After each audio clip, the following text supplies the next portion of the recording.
Setelah Raja Bali yang bergelar Gajahwatara dahulu, atau disebut juga Sri Asrasura Ratna Bumi Banten, dapat dikalahkan oleh Mahapati Gajah Mada pada tahun 1343 Masehi.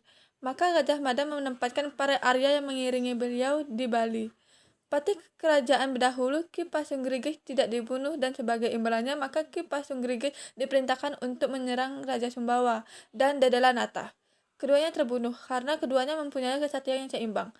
Setelah Bali ditaklukkan ternyata masih terjadi pemberontakan di mana-mana akibat ketidakpuasan dari penduduk Bali Aga terhadap pemerintahan para Arya yang ditugaskan di Bali. Atas pemikiran Gajah Mada, maka Arya Kepakisan datang kembali pada tahun 1352 Masehi, diutuskan oleh Raja Majapahit mengiringi dalam Sri Krishna Kepakisan untuk memadamkan pemberontakan di 39 desa Bali Aga.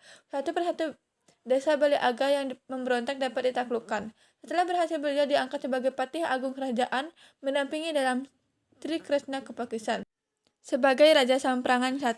Dalam Sri Krishna Kepakisan beristana di Samprangan, sedangkan Arya Kepakisan menuju tenggara dan tiba di sebuah tempat.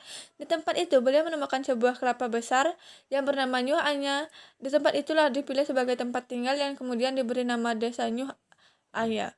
Untuk mengenang ditemukannya kelapa besar, tempat itu pun diberi tanda atau cihna atau ciri dengan taru agung atau disebut juga taru rangsana, di mana di Jawa Timur banyak dijumpai sebagai pohon yang disebut juga pohon angsana.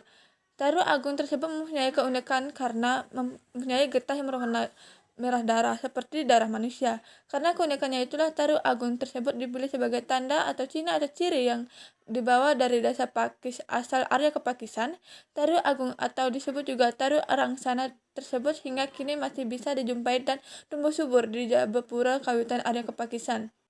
Beberapa sumber yang ada selalu menyatakan Arya Kepakisan yang mendampingi dalam Sri Krishna Kepakisan pada saat tinggal di Bali bertempat tinggal di desa Nyoaye.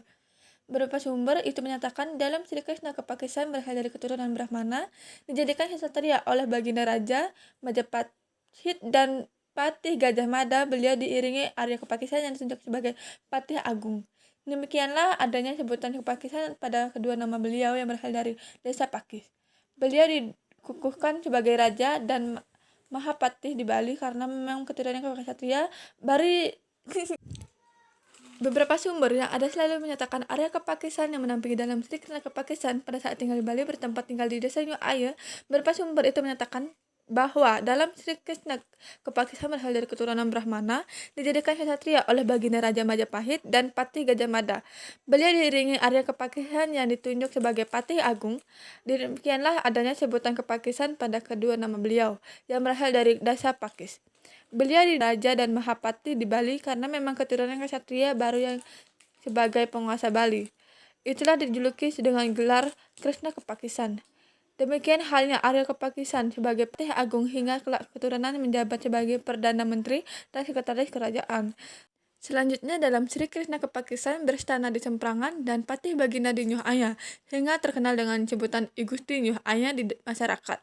Sebuah rangkuman tertulis menyatakan pada tahun 1357, Arya Krishna Kepakisan dikirim ke Bali oleh Mahapatih Gajah Mada memimpin pasukan bantuan Majapahit untuk memadamkan pemberontakan 39 desa Baliaga. Setelah berhasil, beliau diangkat sebagai Patih Agung Kerajaan Samprangan mendampingi Sri Aji Krishna Kepakisan, Raja Samprangan I. Beliau tinggal di Puri Nyuh Aya, karena beliau disebut juga Pangeran Nyuh Aya atau Ida Dewa Nyuh Aya.